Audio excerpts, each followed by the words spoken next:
Hey, welcome back to Milton Daily Homes. Chuck here. We have a list of 21 properties, and actually I think there's 20. I think one from the time that I looked at the list until the time that I pulled it off to review it, one of them sold, and so it's no longer on the list. Anyway, we're doing a double episode because we missed yesterday. I had a full day and Annette had the stomach flu, so without those two components, this video does not happen. So let's get started.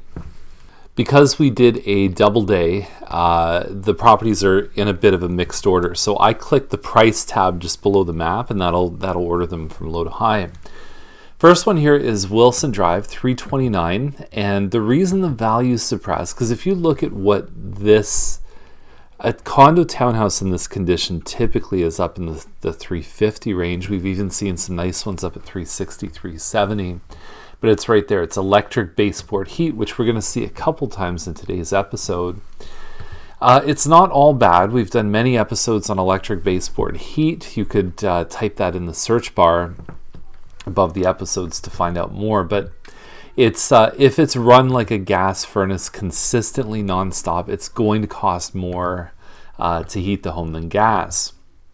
Now, the replacement cost is pretty good. It's probably a little more environmentally friendly. And you can monitor. You can actually, with a gas furnace, it goes throughout the whole house. With electric, if you're only in one room, you just turn that on and it can be very efficient. But there's a little bit more thinking involved versus a furnace, which is set it and forget it. I still think they're going to do well, but this would be one of the few electric baseboard condo towns that we've seen in 2016. So it is a bit of a tough one to value. In the past, they usually sell probably about 5% less than the other ones. Now, this must be the week of lower priced detached homes. And so this one on Woodward is a 2-bedroom, 1 washroom, same as the one on Commercial for $299. Now the lot is a lot bigger here, 50 by 140. So there is the possibility here that you maybe could do an addition if, obviously if it complies with the zoning and everything else. But the lot size would indicate that you should be able to.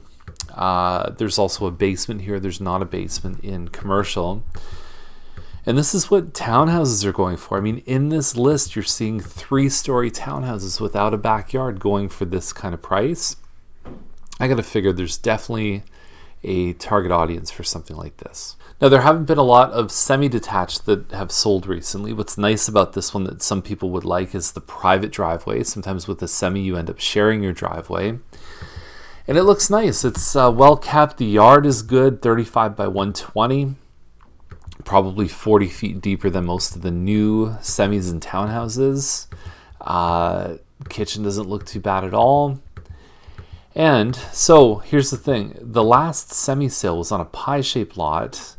Actually, there were 2 of them on Milton that both sold for like way up in the 5s. So I think this one's going to end up in a 5, with the first digit being a 5. Laurier is a busy street though, so that's the one thing that's that if I had to say anything bad about it, you get a lot of road noise, but you're also set back further from the road too. And when you have a backyard that's nice and private and big like that, how much time are you going to spend out front? So offers are tonight on this one on Robson, and that's interesting because it only came out 2 days ago, and I think that may not be enough time to get full exposure to the market, but whatever, if they get one good offer, that's all that matters. Semi-detached, it's called a Lake Point model. It's 1,350 or so square feet. Pot lights, the kitchen has had some updates. It looks like just a laminate floor, but it is on both floors, so I don't believe there's any carpet in the home, which is good.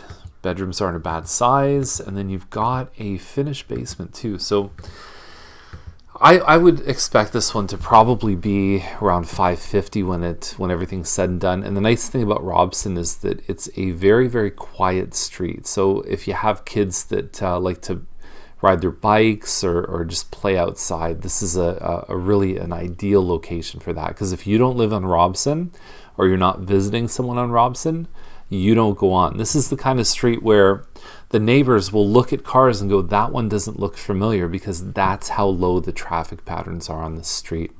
It's right off of Ferguson, great school district. And it's funny because they put in the desirable Clark neighborhood.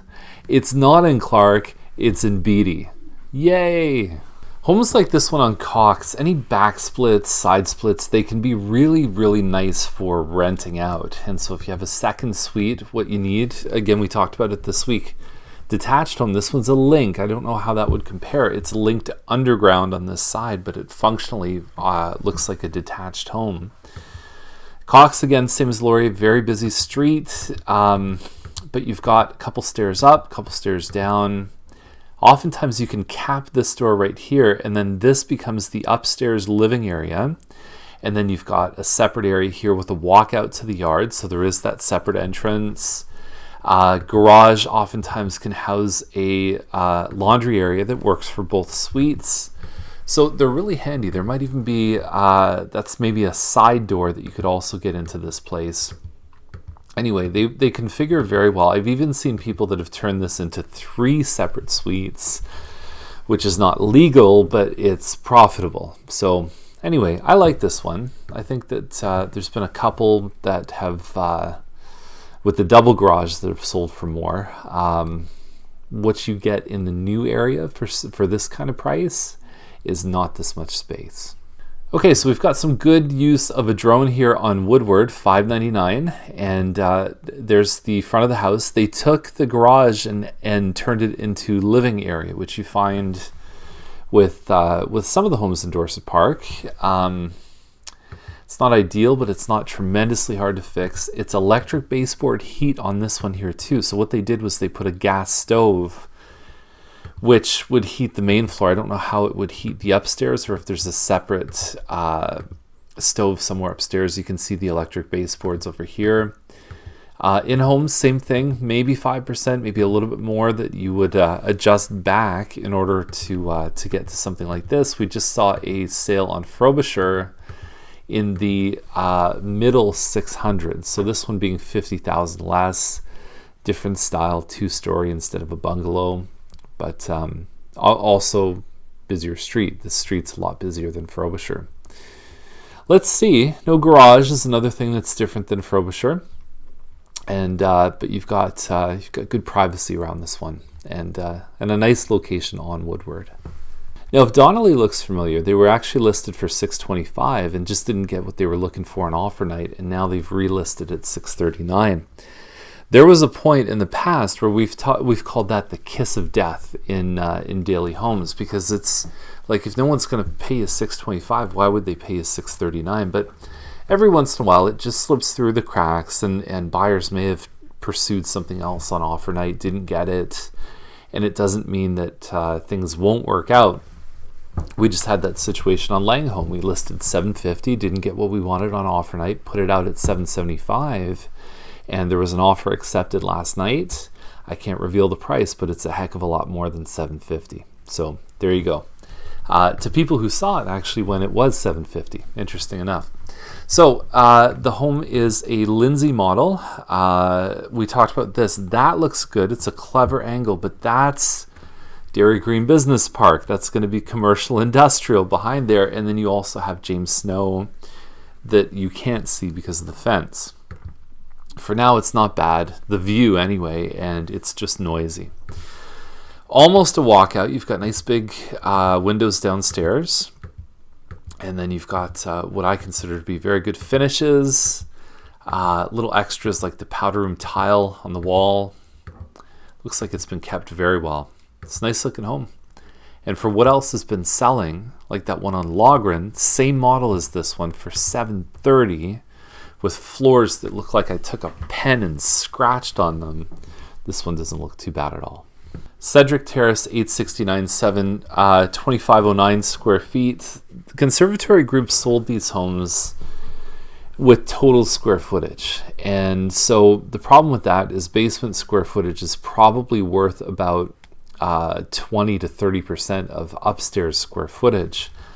I feel like they charged a lot of money. I feel like some of the asking price may be to recoup the cost paid to the builder. But the basement is finished by the builder. Finishes look good. There's a lot of brown. It's a lot of brown going on. I don't know. I think for this kind of price, even looking at what the one on Philbrook just sold for, I see better stuff in the market. Not better. Things that I would prefer to have instead of this one at this price at $870.